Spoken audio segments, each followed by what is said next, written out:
Focus ce matin sur la Serbie. Emmanuel Macron accueillait hier soir un dîner à l'Elysée le président de la République serbe, Cyril Brett. Bonjour, vous êtes expert en géopolitique et Europe centrale et orientale. Vous êtes associé à l'Institut Montaigne. Le président français qui réaffirme son soutien à la perspective européenne de la Serbie.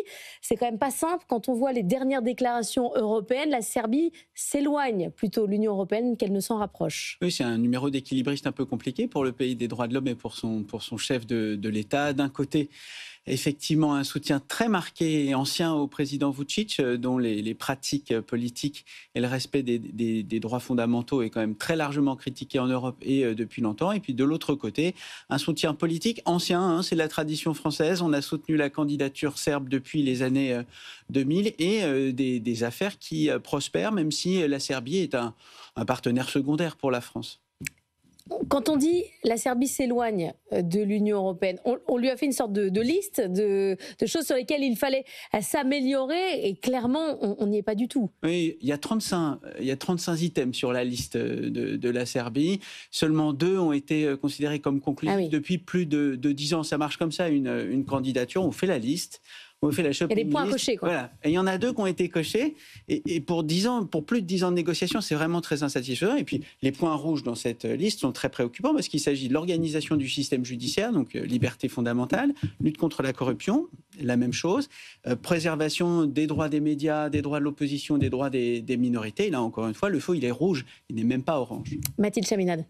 Il y a aussi la question de la proximité entre la Russie et la Serbie, parce que, par exemple, les deux puissances sont très proches et la Serbie, par exemple, refuse de se joindre aux sanctions européennes sur la Russie. Oui, alors ça, c'est un problème pour géopoliticiens, mais ce n'est pas un problème dans les négociations sur les 35 paquets. Mais vous avez raison. Il y a le problème de la présence de Vučić constamment à Moscou et à Pékin aussi, avec le leader slovaque. C'était le seul présent début septembre pour célébrer la victoire de la Chine contre le Japon. Donc ça aussi, c'est un beau numéro d'équilibriste. Un pied dedans, un pied dehors, dans l'Union européenne, mais avec les rivaux et les ennemis de l'Union européenne. Disons, on va dire que c'est créatif, surtout pour un petit pays de 6 millions d'habitants avec un PIB limité à 80 milliards. Mais quand on vous entend, on se dit finalement, le plus grand écueil, c'est le président lui-même. Alors ça, c'est la façon dont les manifestants actuellement le voient, mais il y a des problèmes qui sont vraiment systémiques, et notamment la façon dont l'économie est organisée, et c'est ce qui a freiné sans doute les investissements français localement. C'est-à-dire qu'il y a une opacité sur la façon dont est organisée la vie économique, sans doute pour de bonnes et sans doute pour de mauvaises raisons. Et puis plus largement, il y a un écueil énorme qui est la question du Kosovo, qui là est indépendant de la personnalité, la pratique du pouvoir du président Vučić, et qui a un problème structurel puisque ça a déjà retardé la candidature serbe dans les années 2000 à cause C'est-à-dire, de guerre. expliquez-nous. C'est-à-dire que la Serbie ne veut pas reconnaître le Kosovo. Plusieurs États membres de l'Union européenne ne veulent pas reconnaître l'indépendance du Kosovo, et pour des raisons qu'on comprend bien, notamment Chypre, puisqu'elle est face à une occupation turque, et l'Espagne, qui a aussi des mouvements sécessionnistes.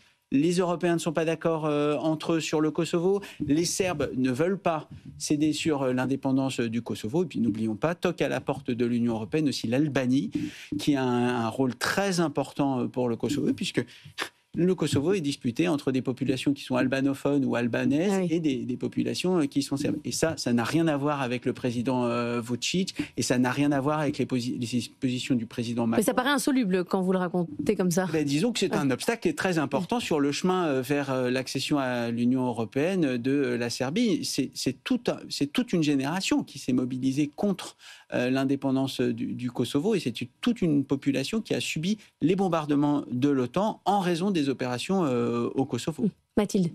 Et cette génération, donc la génération qui se mobilise contre le regroupement contre le Kosovo, elle est d'une opinion tout à fait différente de la génération qui manifeste actuellement en ce moment contre le président Aleksandar Vučić. Alors elle est en profond désaccord sur le régime Vučić, mais elle n'est pas en profond désaccord avec l'identité nationale, avec la question.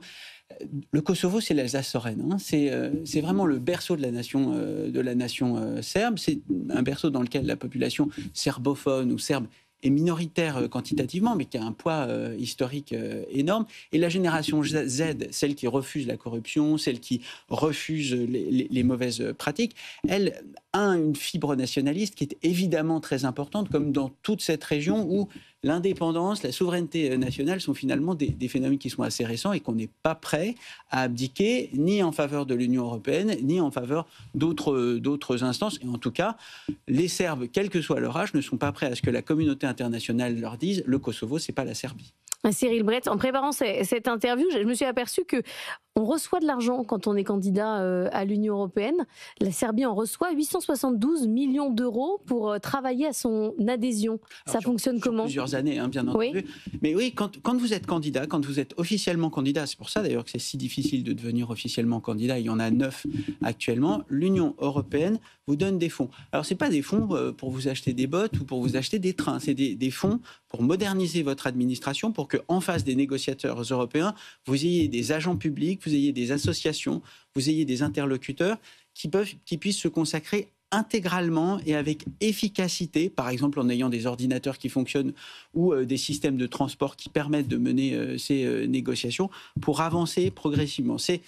C'est pas de l'argent de poche, c'est pas une subvention, c'est une aide administrative. Mais l'UE finance les efforts, en fait. Il y a des tranches ? Mais bien sûr, oui, tout à fait. Et les paiements sont modulés selon les progrès ou non. C'est un processus qui est très long, qui pour nous semble un petit peu disproportionné et surtout très coûteux, mais qui pour les pays qui sont candidats demande des efforts réels, des efforts financiers, des efforts politiques et des efforts administratifs qui sont très, très importants. À la fin, on se dit que ça n'arrivera pas, non ? La Serbie dans l'Union européenne, ça paraît très, très éloigné. Évidemment, ça arrivera. La Serbie est déjà... Si vous dites ça arrivera. Mais oui, mais la question, c'est quand ? Oui. Et puisque la Serbie est déjà voisine de 4 États de l'Union européenne et est la clé pour aller en Grèce. Donc, en fait, elle est déjà au centre de l'Europe. C'est simplement que les obstacles à surmonter sont très importants et demandent un effort collectif extrêmement important.